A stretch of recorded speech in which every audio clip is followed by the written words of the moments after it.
زندگی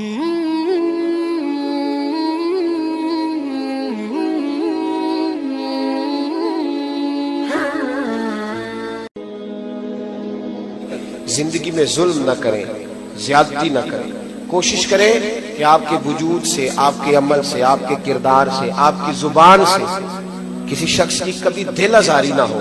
تھوڑی دیر رک جائیں، تھوڑی دیر خیال کر لیں۔ میں بریلی شریف میں اللہ نے مجھے موقع دیا کچھ عرصہ وقت گزارنے کا۔ بریلی شریف میں ایک بزرگ گزرے، ان کا نام تھا صدر العلماء علامہ تحسین رضا صاحب۔ یہ اعلیٰ حضرت فاضل بریلوی رحمۃ اللہ تعالیٰ علیہ کے چھوٹے بھائی ہیں نا مولانا حسن رضا صاحب، ان کو استاد زمن کہا جاتا، ان کے پوتے تھے، اور منظر اسلام میں شیخ الحدیث یہی تھے۔ وہاں ایک مسجد تھی، اس کو پرانا شہر کہتے ہیں بریلی کا، کانکر ٹولہ محلے کا نام ہے۔ تو وہاں حضرت پانچوں نمازوں کی امامت فرماتے ہیں۔ ایک دن آپ، اصل میں نا ہم نے اپنے بزرگوں کو نہ پڑھا ہے نہ کبھی آگے بیان کیا، اس لیے ہمارے لوگ کہتے ہیں بزرگ وہی تھے جو 600 سال پہلے گزر گئے، حالانکہ یہ رسول پاک کا دین ہے، اس میں ہمیشہ خیر رہے گی، اس میں ہمیشہ اولیاء رہے گی، اس میں ہمیشہ اللہ کے نیک بندے رہے گے۔ وہ علیحدہ بات ہے کہ جب آدمی کے پاس دولت زیادہ ہو، پڑھ لکھ بندہ زیادہ جائے تو پھر سارے اسے اپنے سے چھوٹے ہی نظر آتے ہیں، لیکن اس امت میں ایسا ہو نہیں سکتا کہ لوگ نہ ہوں، ہر دور میں لوگ۔ علامہ تحسین رضا صاحب رحمۃ اللہ علیہ 2008 میں ان کا وصال ہوا۔ حدیث پاک پڑھائی انہوں نے 50 سال۔ عصر کی نماز پڑھانے مسجد میں آئے، اور نماز پڑھاتے ان کو 42 سال گزر گئے تھے اس وقت اسی مسجد۔ نماز پڑھانے لگے تو کہنے لگے یار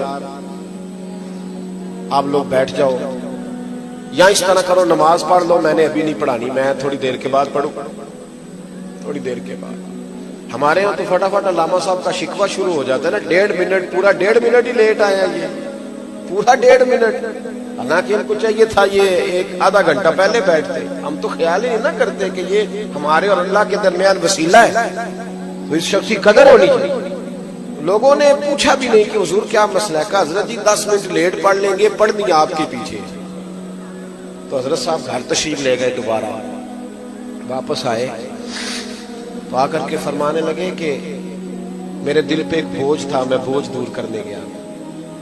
حضور کیا ہوا؟ یہ مولانا حسن رضا کے پوتے ہیں، صدر العلماء مولانا تحسین رضا صاحب۔ میں نے ان کے علاج پر پوری کتاب لکھی ہے، الحمدللہ بریلی شریف سے چھپی ہے۔ حضرت تشریف لائے، دوبارہ نماز پڑھائی۔ اب لوگوں کے دلوں میں تجسس تھا، تھے بھی سارے مرید عقیدت مند شاگرد، تو بٹھا لیا۔ کہنے لگے اصل میں نا بچوں کی ماں مجھے وضو کراتی ہے، اور 42 سال سے وہی وضو کرا رہی ہے۔ آپ کو پتہ ہے وہ پیتل کے لوٹے ہوتے تھے تھوڑے وزنی، تو کہتے ہیں زمانے سے وہی رکھا ہے، اسی سے وضو ہوتا ہے۔ کہتے ہیں آج نا عصر کا جب وہ وضو کرانے لگی تو اس کے ہاتھ سے نا وہ لوٹا پھسل گیا، میرے پیر پہ لگا تو میں نے ڈانٹ دیا، میں نے کہا 42 سال ہو گئے تجھے ابھی تک وضو ہی نہیں کرانا آیا، میرا پیر پہ لگا دیا۔ کہتے ہیں اس بھلی مانس نے پھر پانی بھرا، پھر بھرایا۔ میں جب مصلی پہ کھڑا ہونے لگا تو دل میں خیال آیا وہ پابند تو نہیں تجھے وضو کرانے، پابند تو نہیں، اور تو اتنا بڑا شیخ الحدیث ہو کے ابھی تک تجھے یہ نہیں پتا چلا کہ بڑھاپا آ گیا، اس کی پوتی اور پوتے بھی بڑے ہو گئے، پر وہ خامن کی ڈیوٹی سمجھ کے تیری نوکری کرتی ہے، اور تو اس کا دل توڑ کے سیدھا مصلی پہ۔ بتا اللہ اکبر جب کہے گا تو رب کے سامنے کیا منہ لے کے جائے گا؟ فرماتے میں گھر گیا ہوں اور جا کے میں نے بچوں کے بیچ کھڑے ہو کے اس سے کہا ہے چل اللہ کی رضا کے لیے معاف کر دے، معاف کر دے، غلطی ہو گئی، مجھے نہیں کرنا چاہیے تھا۔ کہتے ہیں وہ رو پڑی ہے، کہتی ہے حضور آپ کے، فرمایا نہیں، میں نے مصلی پہ چڑھنا ہے، اور پھر میں نے نماز میں مصطفیٰ کو یہ بھی کہنا ہے کہ السلام علیکہ ایھا النبی، تو وہ میرا منہ میرا جو ابھی بیوی پہ ظلم کر کے آیا ہے، وہ جب نبی پاک پہ درود پڑے گا کہیں ایسا نہ ہو حضور کہ چل دوڑ جا، پہلے صفائی تو کر کے آ۔ او میرے بھائی، یہ ظلم، یہ زیادتیاں ہماری تیزی سے بڑھتی جا رہی ہیں، لوگ مقہور ہیں۔ میں اس معاشرے میں رہتا ہوں جس میں بیٹا اپنے باپ سے، باپ اپنے بیٹے سے ڈر کے بات کرتا ہے، باپ ڈر کے کہتا ہے پتہ نہیں کہاں سے بولے گا، چھوڑو جی میں نہیں، پتہ نہیں بےزتی کر دیتا ہے، باپ ڈر رہا ہے، جہاں اماں ڈر رہی ہے۔ اس معاشرے میں لوگ امام حسین کا دن منائیں گے، اتنا ظلم کرنے کے باوجود 10 محرم کو دیکھ پکائیں گے۔ خیال کریں، ظلم جو ہوتا ہے نا، ظلم وہ ابن حجر نے لکھا ہے کہ ایک پرانا بادشاہ ایران میں گزرا ہے، ایران کے علاقے میں مکران شاہ اس کو کہا جاتا تھا. تو وہ ایک دن سیر کے لیے نکلا. ایک پل آتا تھا، پل کے اس جانب جنگل تھا، اس جانب آبادی تھی. تو پل سے گزر کے وہ جنگل میں سیر کرنے گیا. وہاں ایک بوڑھی عورت تھی، اس کی گائیں رہتی تھی جنگل کے قریب کچی آبادی میں. تو اماں اس گائے کا دودھ دھو کے گزارا کر لیتی تھی. تو جب وہاں سپاہی گئے تو ماں سے کہنے لگے گائے تیری بڑی اعلیٰ ہے، ہمارا کھانے کو دل کرتا ہے، بیچ دے. اماں کہنے لگی نہیں بیچنی. کہنے لگے نہیں بیچو گی تو ہم پولیس والے ہیں ویسے لے لیں گے.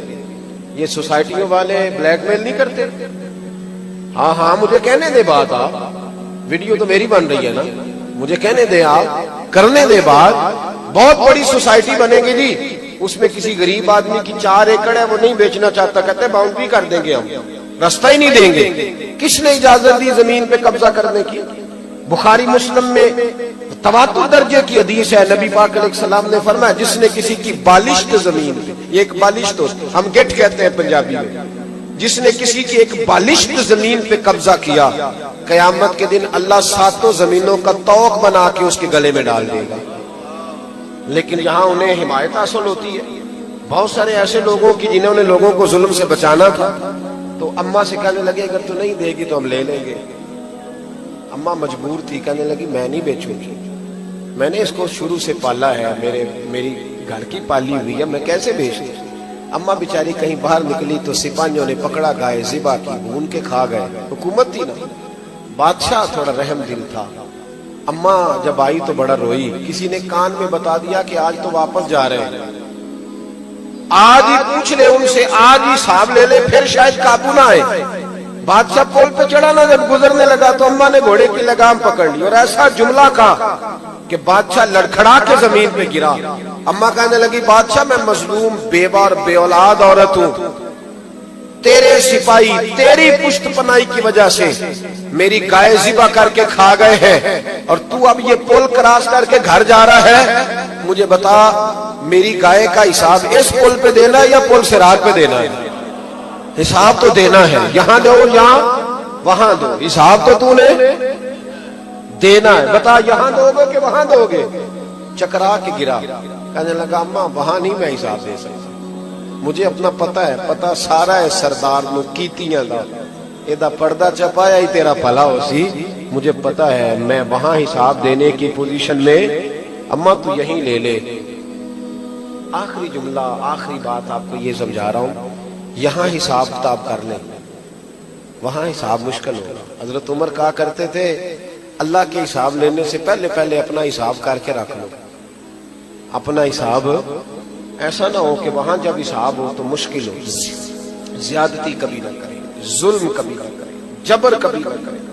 دیکھیں ہمارا وجود، ہمارے لفظ، ہماری باتیں یہ سینے چیرنے کا سبب نہ بنے، ان سے آزمائشیں نہ پیدا ہوں، تکلیفوں کا سامان نہ کریں. کوشش کریں خیر کچھ تقسیم ہو جائے تو ہو جائے. حضرت شیخ سعدی شیرازی کا وصال ہوا نا، تو ان کا ایک بھائی کبھی کبھی ملنے آتا تھا تو کہتا تھا تو پڑھا تھا، تو نے کچھ بھی نہیں بنایا، میں نے ان پڑھ ہو کے جائیدادیں بنائی. توجہ ہے میری بات پر؟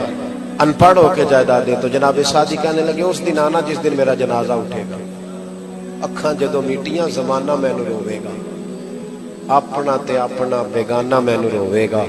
تو جدوں نہ میں دسیا میں خاراں نوں میں خانے وچ جام ٹوٹ جان گے تے میں خانہ مینوں روے گا. کئی لک لک روڑ گے تے کئی بک بک روڑ گے، گلیاں دا یانا تے سیانا مینوں روے گا.